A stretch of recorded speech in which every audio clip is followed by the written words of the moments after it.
So hi guys, as you know, I am a third year pharmacy student, and in today's video, I will be sharing 7 essential tips that I wish I knew before entering this course.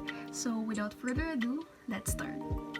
So tip number 1, take quality notes during class discussions. So I cannot emphasize how important it is to have high yield notes because in pharmacy, super daming dapat aralin, and sometimes there are a lot of side notes even in just one slides, and there are also professors na mabilis magsalita. So back in face-to-face first year, what we usually do is we voice records the lessons, but with the permission also of the professors so that we could transcribe it later.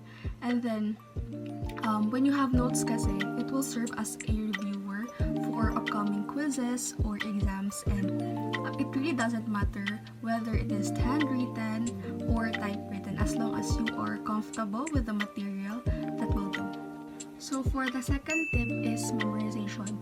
So as far as I could remember, those subjects that require a lot of memorization, especially in first years, are inorganic chemistry, perspective in pharmacy, pharmaceutical calculations, and botany. So if you know for yourself that you are not that good in memorization, so you work on yourself.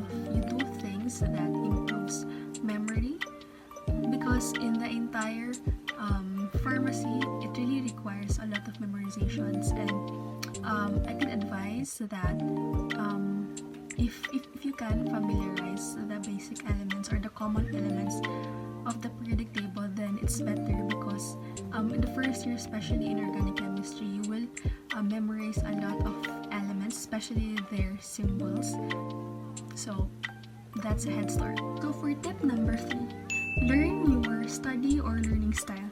So personally, I wish I knew this back on first year, because in pharmacy we are juggling with a lot of information, and whether you are a visual learner, auditory, reading and writing, or even kinesthetic learner, once you know what type of learner you are, it is now easier to incorporate study habits or methods that works best for you. For example, I am a visual learner, and I tend to grasp more information on things that I visually see, especially when it involves colors. So in studying, I use a lot of highlighters to note specific details. I even use flashcards or use acronyms or mnemonics to memorize quickly. So for the 4th tip is calculation. So as a person who's not very good at math, I tell you that pharmacy involves a lot of math, and kung sino man yung nagsabi sa inyo na walang math sa pharmacy, it's a scam, guys. So my advice is that you could learn basic ratio and proportion or some basic conversion, because halos ng calculations sa pharma is doon iikot, especially on first year subject, which is pharmaceutical calculation. For the 5th tip is that study smart. You could make flashcards in Quizlet or in Anki. You could do active recalling and make use of mnemonics or acronyms, and there are a lot of that in the internet, or you could just make your own.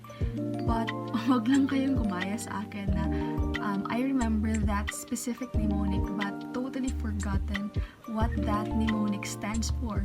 So for the 6th tip is time management. So for someone who struggles a lot with time management back in first year and procrastinates a lot, I tell you guys that you should really weigh your priorities, and if you are that someone who struggles with time management, then you could use Notion, Google Calendar, or even write your schedule in your journal. And also, I know that there are a lot of students who are masters of the art of cramming, but if you wish to cram, then cram at your own risk. And for the last tip is to have a coping mechanism. So as someone who constantly feel very anxious and often have academic breakdowns, it is important that we prioritize our mental health and have coping mechanism. back in first and second year, I have a lot of burnouts and witness talaga yung mga friends ko, and there's even this one time that na double dead ako. Double dead because I failed 2 subjects in one day. So, iyak talaga. And my friends even took a video of me crying, but nevertheless, it is important that reward mo yung self mo paminsan-minsan, and it's okay to have mistakes and learn from it. I hope you learned something, guys, and hopefully this video will serve as your guide as you enter pharmacy and in your higher years. So if you enjoyed this video, kindly like, comment, and subscribe. See you in the next video.